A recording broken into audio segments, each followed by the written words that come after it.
Hello friends, welcome to Sri Jeeva's kitchen. இன்றைக்கி நம்ம சேனலில் என்ன ரெசிபி பார்க்க போகிறோன்னா, நெய் உருண்டை அல்லது உளுந்து உருண்டை எப்படி பண்ணுறதுன்னு சொல்லி பார்க்கலாம்.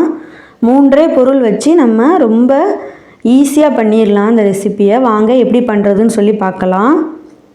நான் அதுக்கு இன்றைக்கி 1 டம்ளர் அளவு வெள்ளை உளுந்து எடுத்துருக்கிறேன். 3/4 டம்ளர் அளவு சர்க்கரை எடுத்துருக்கிறேன். 50 கிராம் அளவு நெய் எடுத்துருக்கிறேன். நம்ம இப்போது உளுந்தை நல்லா வறுத்து எடுத்துக்க போகிறோம். அதுக்கு கடாயில் எண்ணெய் எதுவும் சேர்க்காமல் வெறும் உளுந்தை மட்டும் நம்ம நல்லா வறுத்து எடுத்துக்க போகிறோம்.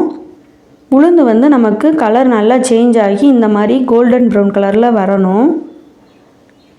அல்லது நம்ம நெய் உருண்டை பண்ணும்போது உளுந்தை சரியாக வறுக்கலைன்னா உளுந்தோட ஸ்மெல் வரும், பச்சை ஸ்மெல்லு. அதனால தான் நல்லா வறுத்து எடுத்துக்கணும். நல்லா வறுத்ததுக்கப்புறம் இந்த மாதிரி ஒரு பிளேட்டில் கொட்டி ஆற வச்சு எடுத்துக்க போகிறோம். இதை நம்ம குழந்தைங்களுக்கு ஸ்நாக்ஸாக கூட செஞ்சு கொடுத்து விடலாம். ரொம்ப ஈஸியாக செஞ்சிடலாம் டக்குன்னு. ரொம்ப ஹெல்த்தியான ரெசிப்பியும் கூட. உளுந்து நமக்கு ஆறுனதுக்கப்புறமா மிக்ஸி ஜாரில் சேர்த்து நல்லா நைஸாக அரைச்சி எடுத்துக்க போகிறோம். பாருங்கள், இந்த அளவு நமக்கு நைஸாக அரைச்சதுக்கப்புறமா மாவு சலிக்கிற ஜல்லடை இருக்குல்ல, அதில் சலித்து எடுத்துக்க போகிறோம். திப்பி இருந்துச்சுன்னா உள்ளே சேர்க்கக்கூடாது. திப்பி நிறையா இருந்த மாதிரி இருந்துச்சுன்னா நீங்கள் இன்னொரு தடவை கூட மிக்ஸி ஜாரில் சேர்த்து அரைச்சிட்டு அதுக்கப்புறமா சலித்து எடுத்துக்கோங்க.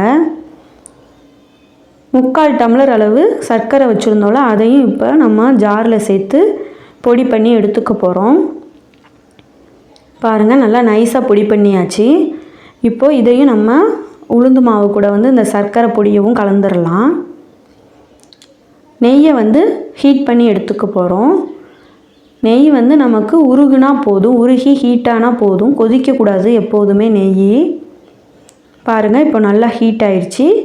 இதை நம்ம மாவும் சர்க்கரை பொடியும் வச்சுருக்கோம்ல, அந்த பவுலில் நெய்யை கொஞ்சம் கொஞ்சமாக சேர்த்துட்டு கிளறி எடுத்துக்க போகிறோம். நம்ம சர்க்கரையும் சேர்த்துருக்கிறதுனால நமக்கு மெல்ட் ஆகும் நெய் சேர்க்கும் போது. அதனால் நெய்யை கொஞ்சம் கொஞ்சமாக சேர்த்துக்கோங்க. இப்போ 50 கிராம் நெய்யிலையும் எனக்கு கொஞ்சம் மிச்சம்தான் இருந்தது. இப்போ ஊற்றிருக்கிற அளவே சரியாயிடுச்சு. நீங்கள் உள்ளே கை வச்சு கிளறினீங்கன்னா ரொம்ப சூடாக இருக்கும். அதனால் இந்த மாதிரி ஃபஸ்ட்டு ஒரு ஸ்பூனை வச்சு நல்லா கிளறி விட்டுட்டு அதுக்கப்புறமா நம்ம கையை வச்சு உருண்டை போட்டு எடுத்துக்கலாம். பாருங்கள், இந்தளவு நெய்யே நமக்கு சரியாயிடுச்சு. உருண்டை நம்ம டைட்டாக பிடிக்கணும்.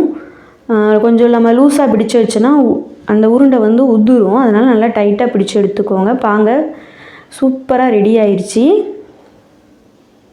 இந்த வீடியோ பிடிச்சிருந்தா லைக் பண்ணுங்கள். இது வரைக்கும் நம்ம சேனலை சப்ஸ்கிரைப் பண்ணாதவங்க சப்ஸ்கிரைப் பண்ணி வச்சுக்கோங்க. ஓகே, பாய்.